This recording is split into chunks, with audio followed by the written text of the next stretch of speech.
ሰላም ጤና ይስጥልን። በመላው ዓለም የምትገኙ የተወደዳችሁ የሮሃ ቲቪ ተከታታዮች የመጋቢት 22 2018 ዓ.ም የረፋድ ዜናዎችን ይዘንላችሁ ቀርበናል። በጎጃም፣ ጎንደር፣ ሸዋና ወሎ ከባድ ትንቅንቅ እያካሄደ ያለው አፋብን ከፍተኛ ድል ማስመዝገቡ ተገልጿል። ዋናው የብልጽግና ጀኔራል በፋኖ ተከቧል። ዝርዝር የግንባር መረጃዎችን ይዘናል። የብልጽግናው አገዛዝ በፋኖና በሌሎች የሀገሪቱ ኃይሎች እንዳይደረግ የታገደውን ምርጫ ለማካሄድ አስገዳጅ መንገዶችን እየተከተለ ነው። ከተለያዩ አካባቢዎች የተሰሙ መረጃዎች አሉ፣ ተሰሙታላችሁ። ቲዲኤፍ የተሰኘው የትግራይ ተዋጊ ኃይል የከፍተኛ የጦር መኮንኖችን አደረጃጀት በአዲስ መልክ መስራቱ ተሰምቷል። ህወሓት ፖለቲካዊ የበላይነቱን ወስዷል ተብሏል። በዜናችን ተካቷል። ኢራን ከአሜሪካ ጋር ድርድር እያካሄደች አለመሆኑን በድጋሚ ስትገልጽ፣ ቤንያሚን ኔታንያሁ በበኩላቸው ጦርነቱ መቼ እንደሚያበቃ እንደማያውቁ ተናግረዋል። ውድ አድማጭ ተመልካቾቻችን አብራችሁን ልትቆዩ ከፈቀዳችሁ እነዚህ መረጃዎች በዝርዝር የምናሰማችሁ ይሆናል። የሮሃ ቲቪ ወቅታዊና ሀቀኛ መረጃዎች እንዲደርሷችሁ ቻናሉን ሰብስክራይብ፣ ላይክ እና ሼር በማድረግ አሁኑኑ ቤተሰብ ይሁኑ።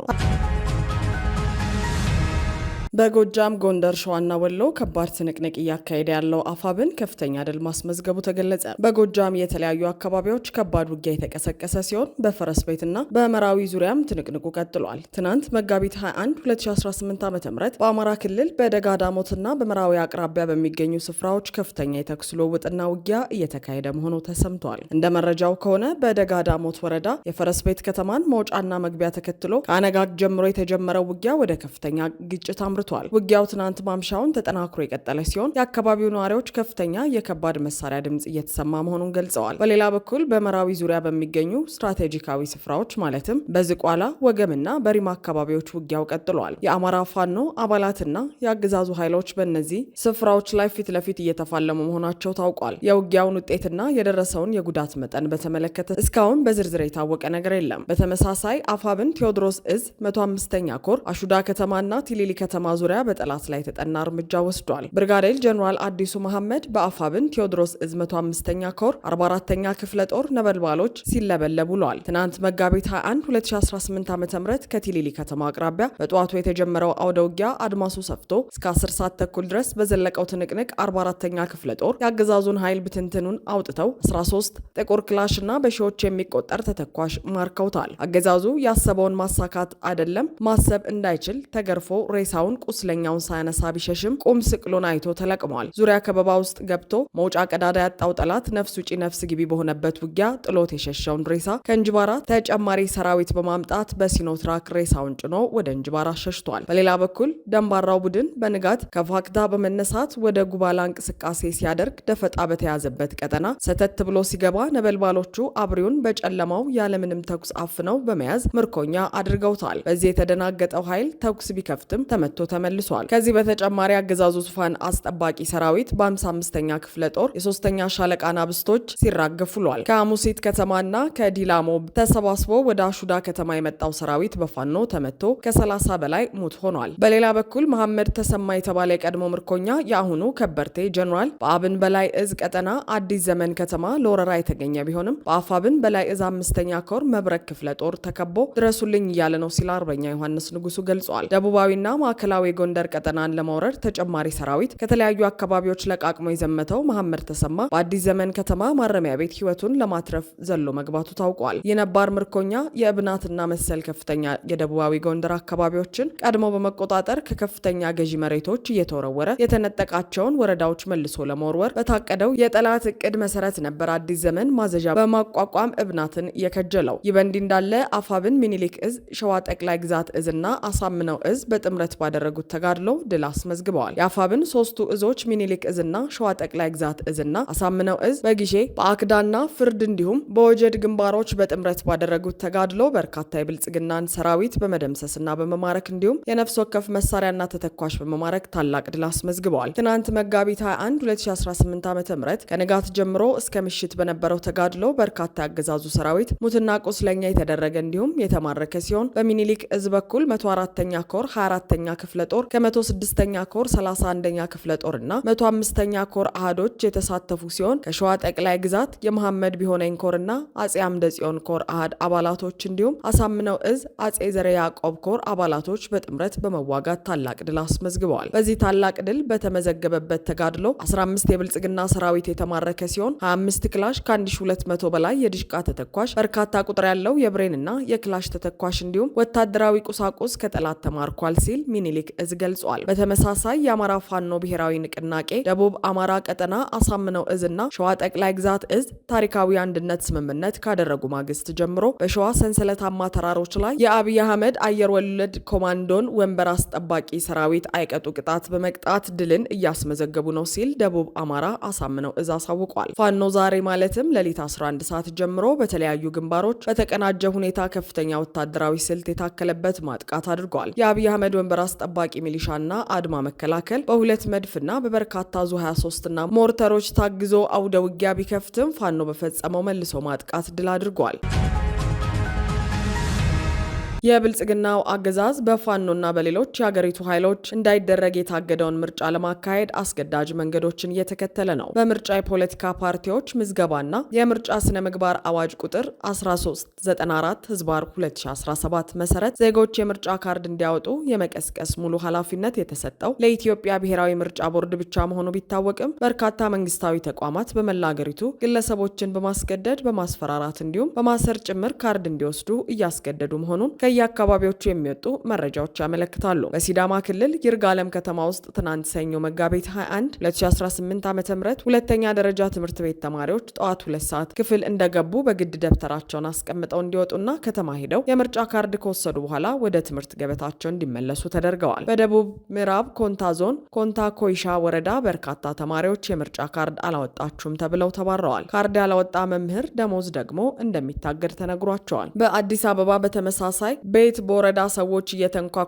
የምርጫ ካርድ ውሰዱ ካልሆነ ወደፊት ጉዳይ ኖሮብህ ብትመጣ አንሰማም የሚል ማስፈራሪያ እንደሚደርሳቸው ተናግረዋል። በአማራ ክልል ሰሜን ሸዋ በመሃል ሜዳ ከተማ የምርጫ ካርድ ካልወሰዳችሁ ውሃ መቅዳት አትችሉም ተብሎ ህዝቡ ተሰልፎ ካርድ እያወጣ ነው። በባህር ዳር ደግሞ ራቅ ካሉ የገጠር ወረዳዎች ወጥተው ወደ ተለያዩ ቦታዎች ለስራ ጉዳይ የሚጓዙ ሰዎች በምርጫው ወቅት እንደማይመለሱ እየታወቀ አስገድደው የምርጫ ካርድ እያስወጧቸው መሆኑ ተሰምተዋል። በዚህም ብልጽግና በፍላጎቱ የሚመርጥ ሰው እንደሌለ በመረዳቱ አሉኝ ያላቸውን የማስፈራሪያና የማደናገሪያ መንገዶች እየተጠቀመ መሆኑን አመላካች ነው።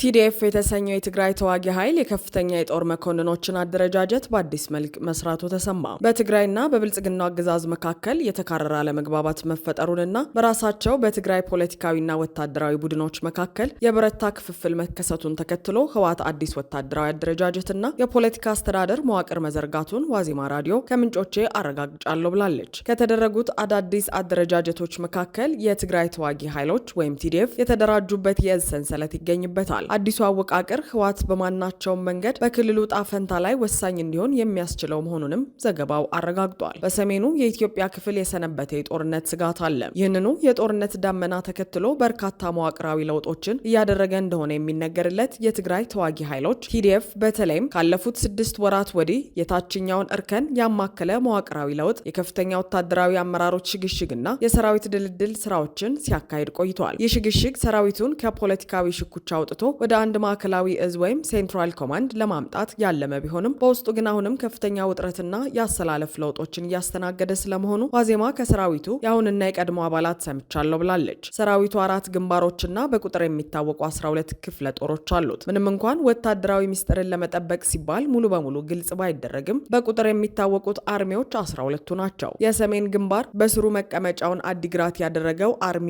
15፣ በክልሉ ምስራቃዊ ዞን ሰፍሮ የሚገኘው አርሚ 10፣ በኢሮብ፣ አድዋ፣ አክሱም እና ባድመ አቅጣጫ የሚንቀሳቀሱት አርሚ 11፣ 13 እና 17 ያዘ ነው። የደቡብ ግንባር በስሩ በማይጨውና መሆኔ አካባቢ የሚንቀሳቀሰው አርሚ 20 ልዩ ስሙ አንበሳ እንዲሁም በኮረምና አላማጣ አቅጣጫ የሚንቀሳቀሱት አርሚ 21 እና 23ን የያዘ ነው። የምዕራብ ግንባርም ባለፈው ዓመት መጨረሻ የተቃውሞ ድምጽ ያሰማውና በጠለምት ሁመራና ማይጠብሪ ድንበርን አካባቢዎች የሚንቀሳቀሰውን አርሚ 31 በስሩ ይዘዋል። በወልቃይትና ሱዳን ድንበር መተላለፊያዎች የሚንቀሳቀሱት አርሚ 33 እና 35ም በዚሁ ግንባር ስር ናቸው። አርሚ 91 ወይም ሜካናይዝድ ተብሎ የሚጠራው ከባድ መሳሪያዎችን የታጠቀው ክፍለ ጦርም በጀነራል ገብረመድህን ወይም ድንኩል ሲመራ የቆየ ሲሆን በመቀለ ከተማ ልዩ ስሙ ኮሃ አካባቢ ሰፍሮ ይገኛል። አርሚ 09 ወይም ኮማንዶ ክፍለ ጦርም በመዲናዋ መቀለ ቁልፍ ስፍራዎችን የሚጠብቅ ኃይል ነው። አርሚ 70 በመባል የሚጠራውና በጦርነቱ ወቅት ከሰራዊቱ ተገንጥሎ በሱዳን የቀረው ኃይል በሱዳን ድንበር በሐምዳይት በኩል የሚገኝ ተንቀሳቃሽ ኃይል ነው። ይህ ኃይል ከሱዳን ወታደራዊ ድጋፍ ከማግኘት ባሻገር በሱዳን ጦር ኃይልና በፈጥኖ ደራሽ ኃይሉ መካከል እየተደረገ ባለው ውጊያ የሱዳንን ጦር ደግፎ የተሳተፈ እንደሆነ የሚገልጹ ተደጋጋሚ ክሶች ይቀርቡበታል። በዚህ ረገድ ጀነራል ኃይለሥላሴ ግርማይ ወይም ወዲ እምበይተይ የኦፕሬሽን ዘርፍ ኃላፊ በመሆን ሁሉንም ክፍለ ጦሮች የሚያስተባብሩ ሲሆን ብርጋዴር ጀነራል ምግበይ ኃይለ የምዕራብ ግንባር ዋና አዛዥ፣ ጀነራል ዮሐንስ ወልደ ጊዮርጊስ ወይም ጆን መዲድ የደቡብ ግንባር አዛዥ እንዲሁም የክልሉ ሰላምና ጸጥታ ቢሮ ኃላፊ ጀነራል ፍስሐ ኪዳኑ ወይም ማንጁስ የሰሜኑን ግንባር ይመራሉ። ሰራዊቱ ካለፉት ጥቂት ወራት ወዲህ የግንባርና የክፍለ ጦር አዛዦች የስልጣን ሽግሽግ ያደረገ ሲሆን ይህም ሰራዊቱን ከመደበኛ ተዋጊነት አውድ አውጥቶ ወጥነት ያለው ጠንካራ የመከላከያ ኃይል ለመፍጠር ያለመ እንደሆነ ይነገራል። በአሁኑ ወቅትም የግንባር አዛዦች በጦርነቱ ወቅት እንደነበረው በአንድ ማዕከላዊ ስርዓት ወይም ሴንትራል ኮማንድ ስር እንዲንቀሳቀሱ እየተደረገ እንደሆነ የሚገልጹት የሰራዊት አባላት ከዚህ ቀደም በምስራቅ ግንባር አርሚ 3 ዋና አዛዥ የነበሩትና የሰራዊቱ የኦፕሬሽን ዘርፍ ኃላፊ ጀነራል ኃይለሥላሴ ግርማይ ወይም ወዲ እምበይተይ የሰራዊቱን ወታደራዊ እንቅስቃሴዎች በበላይነት እንደሚመሩ ገልጸዋል። ይኸው ሴንትራል ኮማንድ የሚመራው ግን በጊዜያዊ አስተዳደሩ ፕሬዝዳንት ሌተናል ጀነራል ታደሰ ወረደ እንደሆነም አስረድተዋል። በጦርነቱ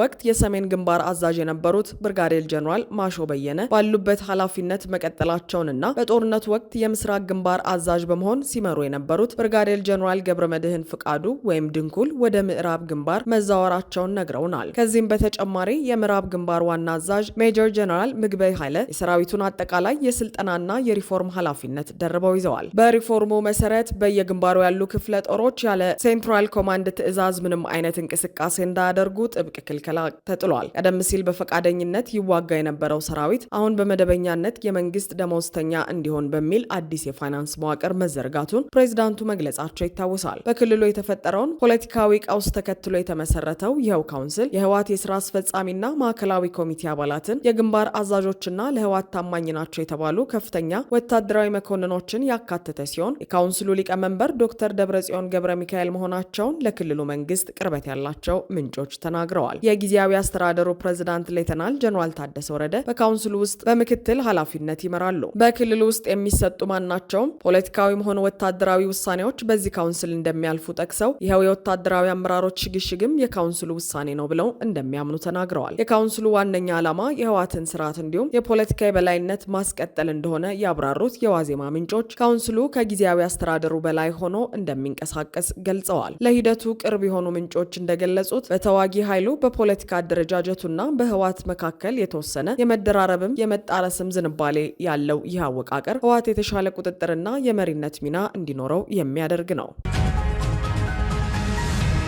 ኢራን ከአሜሪካ ጋር ድርድር እያካሄደች አለመሆኑን በድጋሚ ስትገልጽ፣ ቤንያሚን ኔታንያሁ በበኩላቸው ጦርነቱ መቼ እንደሚያበቃ እንደማያውቁ ተናገሩ። የኢራን ውጭ ጉዳይ ሚኒስትር ቃል አቀባይ ከአሜሪካ ባለስልጣናት ጋር ምንም አይነት ድርድር እየተካሄደ አይደለም ሲሉ በድጋሚ አስተባብለዋል። ኢስማኤል ባቃይ ጦርነቱ የተካሄደባቸውን ጊዜያት በመጥቀስ ኢራን በእነዚህ 31 ቀናት ውስጥ ከአሜሪካ ጋር ምንም አይነት ንግግር አላደረገችም ሲሉ አስተባብለዋል። የተከሰተው ከአሜሪካ በተሰጡ የምክረ ሀሳቦች ታጅቦ የድርድር ጥያቄ ማቅረብ ነው። ፓኪስታን ጨምሮ በተወሰኑ አሸማጋዮች በኩል ደርሶናል ሲል በድረገጻቸው ላይ ባወጡት መግለጫ ላይ ተናግረዋል። አቋማችን በጣም ግልጽ ነው። የአሜሪካ ወታደራዊ ጥቃትና ወረራ በተጠናከረበት በዚህ ወቅት ጥረታችንና አቅማችን የኢራንን ማንነት ማስጠበቅ ላይ ያተኮረ ነው። ከአንድ ዓመት ባነሰ ጊዜ ውስጥ በዲፕሎማሲ ላይ ከአንዴም ሁለቴ የደረሰውን ክህደት አንረሳም ብለዋል። በተመሳሳይ በኢራን የሚገኝ የፓርላማ ኮሚቴ በሆርሙዝ የባህር ወሽመጥ ላይ በሚተላለፉ መርከቦች ቀረጥ ለመጣል ያረቀቀውን ሕግ አጽድቋል ሲል የእስላማዊ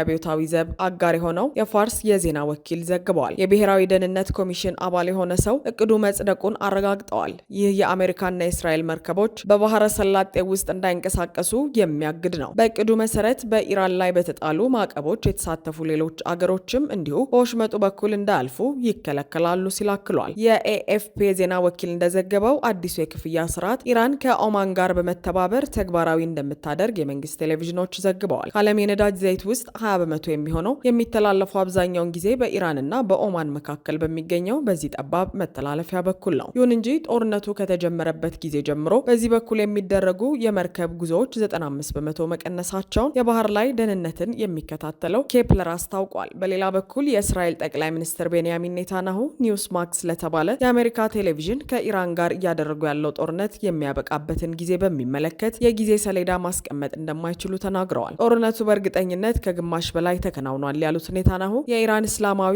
ሪፐብሊክ ከውስጥ መውደቁ አይቀርም ማለታቸውን ኤኤፍፒ የዜና ወኪል ዘግበዋል።